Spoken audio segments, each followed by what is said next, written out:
Hey, I am Akash Raj. I welcome you in our own YouTube channel that is Padhai Ka Da with Akash Raj. This is third and final part of first chapter that is Indian economy on the eve of independence. In this video, we will cover our all remaining topics covered in chapter 1. Keep enjoying, keep learning and give your valuable feedback. Your feedbacks are important to me for improving our next upcoming videos. Watch this video till end. In front of us, we have a topic, occupational structure. Okay, there was little changes in the occupational structure during the colonial period. जब British government के time में जो है ये occupational structure में जो है ये काफ़ी छोटा सा चेंज देखने के लिए मिला। ये होता क्या आपको इसका मीनिंग हम लोग समझ लेते हैं।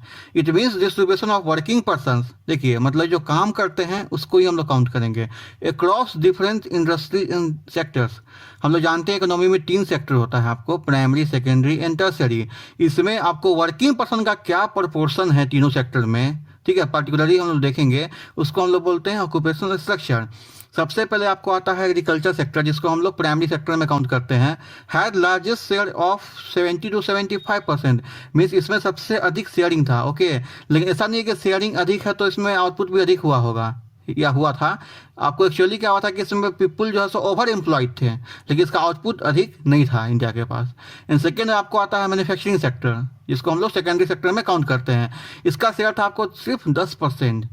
एंड तीसरा आपको है सर्विस सेक्टर, ठीक है, ये टर्शियरी सेक्टर में आता है, जिसका शेयर था आपको 15 to 20%। ओके, तो मीन्स क्या कहते हैं, आपको ऑक्यूपेशनल सेक्टर जो देख रहे हैं हम लोग, इसमें सबसे अधिक शेयरिंग किसका है, आपको एग्रीकल्चर सेक्टर का है। लेकिन फिर भी इसमें जो आपको आउटपुट इंडिया में जो है इसका अधिक गेन नहीं हो पाया था, ठीक है। पीपुल जो है सो अधिक एम्प्लॉय थे बिकॉज उनका स्किल नहीं था, उनका एजुकेशन नहीं था, ठीक है, बेटर स्किल नहीं था, एजुकेशन नहीं था, तो वो बाकी लोग जो है सो आपको secondary sector and tertiary sector पर फोकस नहीं करके आपको कहाँ जाते थे, जहाँ एम्प्लॉयमेंट उनको दिखता था सिर्फ प्राइमरी सेक्टर में। तो यही रीजन है कि आपको इसमें सबसे अधिक शेयरिंग है आपको। ओके, ऑक्यूपेशनल सेक्टर में जो है सो रीजनल वेरिएशन दिन पर दिन ग्रो कर रहा था, इंक्रीज कर रहा था, ठीक है। मीन्स क्या हुआ कि कोई अगर एरिया जो है आपको फ्लरिश कर रहा है एग्रीकल्चर सेक्टर में, तो साथ ही साथ वही समय में जो है तो दूसरा रीजन जो है सो आपको फ्लरिश कर रहा था, ग्रो कर रहा था आपको सर्विस सेक्टर में। मीन्स क्या हुआ कि डिफरेंस देखने के लिए मिल रहा था। तो आइए इसको देखते हैं, समझते हैं, ठीक है। सबसे पहले हम लोग बात करेंगे मद्रास प्रेसिडेंसी का, जो प्रेजेंट डे में जो आपको स्टेट है, जैसे कि तमिलनाडु हो गया, आंध्र प्रदेश हो गया, केरला हो गया, कर्नाटका हो गया, ये सभी स्टेट को मिला के एक हुआ करता था वो समय में, जिसका नाम था मद्रास प्रेसिडेंसी। एंड सेकेंड है आपका महाराष्ट्र एंड थर्ड है वेस्ट बंगाल। ये जो आपको तीनों जगह पर है सो आपको धीरे धीरे जो है सो एग्रीकल्चर सेक्टर पर डिपेंडेंस कम होता जा रहा था। एंड साथ ही साथ आपको इंक्रीज कहाँ पर किया, आपको manufacturing sector and service sector grow किया यहाँ पर, ठीक है। तीनों जगह पर जो है सो आपको manufacturing sector and service sector का ग्रोथ देखने के लिए मिला था, ठीक है। एंड आपको जो है सो दूसरा जगह देखते हैं, जैसे कि इन उड़ीसा एंड राजस्थान एंड पंजाब, ठीक है, उड़ीसा, राजस्थान, पंजाब में जो है share of workforce agriculture sector was increase. Means क्या हुआ कि आपको ये तीनों जगह पर जो है सो आपको एग्रीकल्चर सेक्टर में बूस्टअप देखने के लिए मिला था। तो ये आपको रीजनल वेरिएशन था। मीन्स कहीं पर है सो आपको मैन्युफैक्चरिंग सेक्टर ग्रो कर रहा है, तो साथ ही एक ही समय में जो है कहीं पर आपको एग्रीकल्चर सेक्टर ग्रोथ देखने के लिए हम लोगों को मिला था। Okay, after understanding the topic occupational structure, we have to now study about infrastructure. Okay, what does it mean? इसका मीनिंग क्या है, इसका मतलब क्या है। The basic physical and organizational structures and facilities, जैसे कि एग्जाम्पल जैसे हम लोग देखते हैं बिल्डिंग्स हो गया, रोड हो गया, पावर हो गया, बैंकिंग हो गया, required for operation of a society और इंडस्ट्री। एक अच्छे इंफ्रास्ट्रक्चर में आपको है एक फिजिकल स्ट्रक्चर भी सही होना चाहिए, एंड आपको सिस्टम जो होता है वो भी आपको सही स्ट्रक्चर में होना चाहिए। ओके, जैसे कि आपको बिल्डिंग है, रोड है, पावर है, इलेक्ट्रिसिटी है, ओके, एंड बैंकिंग सिस्टम है। ये सब क्या हुआ कि एक फिजिकल भी है एंड आपको बेसिक जो सिस्टमेटिक वे है ये भी इसका एक अच्छा सही से स्ट्रक्चर होना चाहिए, तभी आपको इंफ्रास्ट्रक्चर का डेवलपमेंट एंड बेनिफिट किसी भी नेशन को मिल पाएगा। देखिए इन कॉलोनियल एरिया में क्या हुआ था कि जब ब्रिटिश गवर्नमेंट में जो है तो बेसिक इंफ्रास्ट्रक्चर जैसे कि रेलवे हो गया, पोर्ट हो गया, वाटर हो गया, ट्रांसपोर्ट हो गया, पोस्ट हो गया, टेलीग्राफ हो गया, वो डेवलप किया था। मीन्स जैसे कि आपको ये सब बोल सकते हैं आप लोग कि ब्रिटिश पीरियड में ही इंडिया में आया था, लेकिन ये जो लाए थे इंडिया में, डेवलप किए थे, सेटअप किए थे, वो सिर्फ अपने बेनिफिट के लिए किए थे। ऐसा नहीं है कि वो इंडियन पीपल के लिए ग्रोथ के लिए किए थे या डेवलपमेंट के लिए किए थे, वो अपना फायदा पहुँचाने के लिए किए थे। Okay, the real motive was not to provide basic amenities, जो फैसिलिटी होता है वो आपको जो पीपल ऑफ इंडिया है उसको देने का मकसद नहीं था उन लोगों का, बट टू सब सर्व मीन्स क्या हुआ कि उनको अपना हेल्प चाहिए था अबाउट वेरियस कॉलोनियल इंटरेस्ट हो गया। जैसे कि आर्मी को मूव करवाना है, ठीक है, वेरियस पार्ट ऑफ कंट्री में इंडिया में, तो कैसे करेंगे जब तक यहाँ का रोड अच्छा नहीं होगा, रेलवे नहीं होगा, तो यहाँ से कैसे आपको इम्पोर्ट एक्सपोर्ट हो पाएगा, ठीक है, अपने होम कंट्री के लिए फायदा देने के लिए। तो ये जो भी इनका मोटो था, सिर्फ अपने होम कंट्री ब्रिटेन को जो है सो फायदा पहुंचाने के लिए ये लोग इसका डेवलपमेंट किए थे, ठीक है। देखिए इंडिया में जो भी रोड अवेलेबल था ब्रिटिश पीरियड के आने से पहले, ब्रिटिश रूल के पहले, इनका आगमन जो हुआ था उससे पहले, वो आपको मॉडर्न ट्रांसपोर्ट के लिए फिट नहीं था, सुटेबल नहीं था। उस पर जब मॉडर्न व्हीकल हो गया वो आपको उस पर रन नहीं कर सकते थे, ठीक है। तो ये लोग क्या किए, अपना ये आपको रोड का डेवलपमेंट करवाए। Road were build primary to serve the purpose of, पहला देखिएगा, mobilizing the army, British army था उनको मूव करने के लिए जो है सो विद इन इंडिया और वेरियस पार्ट ऑफ इंडिया में मूव करने के लिए लोग रोड का कंस्ट्रक्शन करवाए थे। ऐसा बिल्कुल नहीं है कि इंडियन पीपल के लिए आपको किए थे ये सब इनका सोल पर्पस था अपना फायदा पहुंचाना सबसे पहले। एंड सेकेंड जो आपको काउस था वो है कि drawing out raw materials from countryside to nearest railway station और port to send it to England और अदर लुक्रेटिव फॉरेन डेस्टिनेशन।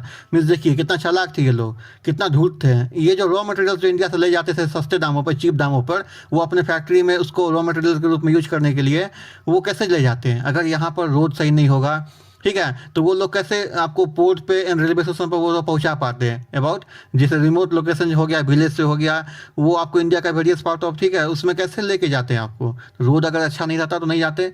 बस यही रीजन था कि इन्होंने रोड का इंडिया में कंस्ट्रक्शन करवाया था। ये इंडियन पीपल के लिए तो बिल्कुल ही नहीं करवाए थे, ये लोग सिर्फ अपने फायदा के लिए किए थे। रेनी सीजन में क्या होता है कि बरसात के समय आप लोग देखिएगा कि पिच रोड जो होता है, मीन्स आपको कंक्रीट रोड भी होता है, अगर वो भी सही से कंस्ट्रक्शन नहीं है तो हम लोग व्हीकल उस पर मूव नहीं कर सकते हैं सही से, ठीक है। यहाँ तक कि हम लोग आपको वॉक भी नहीं कर सकते हैं। तो इंडिया में क्या था, आपको पहले आपको ऑल बॉर्डर रोड नहीं था, मीन्स आपको जो सपोर्ट करता रेनी सीजन को वैसा रोड नहीं था इंडिया में। तो आपको जो रिमोट लोकेशन जो है सो विलेज एरिया हो गया, रूरल एरिया जो हो गया, वहाँ पर क्या था, कम्युनिकेशन काफ़ी मुश्किल हुआ करता था उस समय में। The time of natural calamities and famines people living in these area, ठीक है, these remote area suffer with the lot of problems. वो लोग क्या करते थे कि आपको कम्युनिकेशन का पूरा ब्लॉकेज हो जाता था, बिकॉज रोड इतना बेकार हो जाता था कि उसको वॉक भी नहीं कर पाते थे। आप लोग ध्यान दीजिएगा, आप लोग कहीं अगर मडी रोड में गए होंगे या रोड जो आपको कंक्रीट भी है वो भी अगर खराब हो चुका है तो उस पर आप लोग वॉक भी नहीं सही से कर पाएगा, ठीक है। व्हीकल तो काफ़ी दूर का बात है उसको ट्रेवल करना। ब्रिटिश ने जो है सो इंडिया में रेलवे का इंट्रोडक्शन किया था 1850 में। ओके, रेलवे जो है सो आपको इंडियन इकोनॉमी को दो वे में आपको इफेक्ट किया। यहाँ का जो इंडियन इकोनॉमी का स्ट्रक्चर जो है वो दो तरीका से बदल दिया, ठीक है। कैसे आपको देखते हैं, ठीक है। सबसे पहले क्या हुआ कि पॉजिटिव एक पॉइंट आया था, वो क्या है, it enables people to undertake long distance travel, means it broken the geographical and cultural barriers. जो बंगाल के थे लोग वो मद्रास जा सकते थे, ठीक है, कश्मीर से लोग आपको गुजरात जा सकते थे। तो मीन्स क्या हुआ कि आपको जियोग्राफिकल एंड कल्चरल जो है दोनों का बैरियर का ब्रेकेज आया, आप लोग फ्रीली जो है ट्रेवल कर सकते थे, ठीक है, काफ़ी ये कम्युनिकेशन ईजी हो गया था। एंड सेकेंड नेगेटिव पॉइंट क्या हुआ कि it fostered commercialisation of Indian agriculture. देखिए दो तरह के क्रॉप होता है, एक फूड क्रॉप एंड दूसरा है कमर्शियल क्रॉप। तो मीन्स आप क्या हुआ कि आप वो लोग मजबूर हो गए जो इंडियन फार्मर जो है सो फूड क्रॉप के बजाय कमर्शियल क्रॉप को ग्रो करने के लिए, ठीक है। तो वो आपको ब्रिटिश ने चाहा था कि रॉ मटेरियल जो है सो काफ़ी चीप रेट पर यहाँ मिला, जैसे कि आपको फूड क्रॉप में क्या हो गया, व्हीट हो गया, राइस हो गया। लेकिन वही कमर्शियल क्रॉप में क्या हो गया आपको, जैसे कॉटन हो गया, कॉफ़ी हो गया, टी हो गया, ये आपको सेल्फ कंजम्पशन के लिए भी, फार्मर के लिए भी नहीं था। एंड आपको क्या हुआ कि शॉर्टेज हो गया एक तरह से फूड क्रॉप का। तो ये आपको इंडिया में adversely affected self sufficiency of village economy. Means क्या हुआ कि आपको ये बुरा था इंडिया के लिए। After introduction of railways in India, the volume of India's export trade was expanded. Means क्या हुआ कि इंडिया का एक्सपोर्ट आपको ट्रेड इंक्रीज कर गया रेलवे के आने के बाद। लेकिन इससे इंडियन पीपल को बेनिफिट एक हद तक नहीं हुआ। बिकॉज समझिए कैसे हुआ, देखिए रिमोट लोकेशन से जो है सो आपको इजीली आप एक्सेस होने लगा सामान सब, जो आपको यहाँ से जो फॉरेन आपको एक्सपोर्ट करना था ब्रिटिश को, अपने होम कंट्री को सेंड करना था, वो आपको अब इजीली करने लगे। पहले से क्या हुआ कि और आसान हो गया ये काम, ठीक है। एंड सेकेंड, सोशल बेनिफिट क्या देखने के लिए मिला इंडियन पीपल को, ये क्या हुआ कि जो आपको reduction of social and cultural barrier देखने के लिए मिला। मीन्स क्या हुआ कि जो पहले सोशल डिस्टेंस था, कल्चर डिफरेंस था, वो आपको काफ़ी रिडक्शन हुआ। बिकॉज पंजाब से कोई जो है सो आप मद्रास जा सकते थे, एंड बंगाल से आप गुजरात जा सकते थे, महाराष्ट्र जा सकते थे with the help of railway. ठीक है, ये ट्रेवलिंग काफ़ी टाइम आपको जो है सो कंज्यूमिंग था पहले, वो आपको उसका टाइम का क्या हुआ, काफ़ी रिडक्शन आया था। ओके, लेकिन ये जो है सो इंडियन इकोनॉमी पर काफ़ी बुरी तरीका से लॉस लेके आया। बिकॉज क्या हुआ कि ब्रिटिश ने क्या बोला कि आपको मैं अगर रेलवे दूंगा इंडिया तुम्हें, तो यहाँ से क्या हुआ, काफ़ी ह्यूज क्वांटिटी में यहाँ से गोल्ड एंड सिल्वर अपने ब्रिटेन लेके चले गए, ये बोल के कि आपको मैंने रेलवे दिया है। लेकिन बेनिफिट इससे क्या हुआ था, सबसे अधिक बेनिफिट किसको हुआ था, ब्रिटिश को खुद हुआ था। Okay, the colonial government also took major for developing of inland trade and sea lanes. एक कोस्ट कैनाल जो है आपको उड़ीसा कोस्ट पे बनाया गया था। ठीक है, एट ए ह्यूज कॉस्ट, इसमें कॉस्ट खूब लगाया था। एंड इनको परेशानी क्या था, ये तो आपको इंडियन का रुपीज लग रहा था, तो भाई लगा दो, इसमें कोई दिक्कत नहीं है। But it fail to compete with railway, railway के कंपेरिजन में ये फेल कर गया। लेकिन यहाँ पर इंडियन रुपीज तो काफ़ी वेस्ट हो चुका था। Okay, While introduction of expensive system of electric telegraph in India, they serve the purpose of maintaining law and order. Means क्या हुआ कि कानून व्यवस्था बनाए रखने में ये टेलीग्राफ जो है काफ़ी इंडिया में हेल्पफुल साबित हुआ। एंड सेकेंड आपको है कि postal services serve the public purpose also, but it was inadequate. Means क्या हुआ कि ये इजिली एक्सेसिबल नहीं था, सभी एरिया में ये इसका सर्विस अवेलेबल नहीं था। तो एक समरी में हम लोग देखते हैं कि आपको ब्रिटिश ने जो है सो इंडिया में रोड बनवाया था, रेलवेज बनाया था, पोर्ट का डेवलपमेंट हुआ था, टेलीग्राफ सिस्टम इंट्रोड्यूस हुआ था, इन पोस्टल सर्विस भी इंडिया में आया था। लेकिन इनका सोल पर्पस क्या था, वो लोग अपने वर्क में जो है सो हेल्प चाहते थे। ठीक है, इंडियन पीपल को कोई भी असिस्टेंस देना इनका मकसद नहीं था।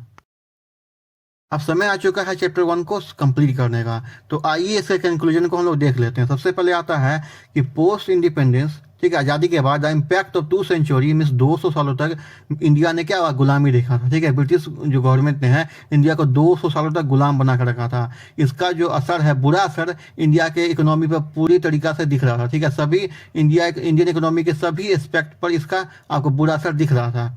सेकेंड आपको है कि एग्रीकल्चर सेक्टर है surplus labour and extremely low productivity. Means agriculture sector में जो है सो आपको लेबर अधिक था, मतलब नीड से अधिक लेबर यहाँ पर एम्प्लॉयमेंट है, लेकिन इनका जो प्रोडक्टिविटी है, आउटपुट जो है वो काफ़ी कम था। ठीक है, थर्ड है आपको industrial sector required modernization, diversification, capacity building and increase public investment. यहाँ पर आपको मॉडर्न चाहिए था, टेक्निक इंडस्ट्री सेक्टर में डाइवर्सिफाई चाहिए था जो काफ़ी पुराना हो चुका था, नया प्रोडक्शन का इंट्रोडक्शन का समय का मांग था। कैपेसिटी बिल्डिंग्स में उसका स्ट्रक्चर जो है सो उसको डेवलपमेंट करना था, यानी यहाँ पर इन्वेस्टमेंट चाहिए था। ठीक है, इंडस्ट्री सेक्टर जो आपको रो रहा था, ठीक है, ये आपको काफ़ी दयनीय स्थिति था। लेकिन इंडिया जो है सो अभी अभी संभला है, मीन्स अभी अभी आज़ाद हुआ है, तो इसको क्या धीरे धीरे वक्त लगेगा अभी संभलने में। India's foreign trade was oriented to feed industrial revolution in Britain. ध्यान दीजिएगा कि इंडिया से जो एक्सपोर्ट होता था वो लोग ब्रिटिश लोग क्यों करते थे, ये सिर्फ इसलिए करते थे कि उस समय जो उसके होम कंट्री ब्रिटेन में जब उनका इंडस्ट्री सेटअप कर रहा था, तो चीप रेट पर आपको कॉस्ट ऑफ प्रोडक्शन कम आए, वो आपको रॉ मटेरियल इंडिया से एक्सपोर्ट करके लेके जाते थे। ठीक है, बस इसलिए होता था, इंडियन पीपल को इससे कोई बेनिफिट नहीं पहुंचा। पोस्ट इंडिपेंडेंस में आज़ादी के बाद जो है इंडिया के पास क्या क्या चैलेंजेस आया उसको हम लोग देखते हैं। ओके, देखिए इंफ्रास्ट्रक्चर फैसिलिटी जैसे रोड हो गया, पोस्टल हो गया, इंक्लूडिंग रेलवे नेटवर्क, ये इसमें क्या चाहिए था, अपग्रेडेशन चाहिए था, एक्सपेंशन चाहिए था, इन पब्लिक ओरिएंटेशन चाहिए था। ठीक है, इसमें रिक्वायरमेंट था इसको अपग्रेड करने का, उसको एक्सपेंड करने का, मीन्स जहाँ तक आपको लाइन बिछा हुआ था रेलवे का उसको एक्सपेंड करने का। ठीक है, उसका अपग्रेड करने का, तो यह वक्त हो चुका था। And poverty and unemployment require welfare orientation of public economic policy.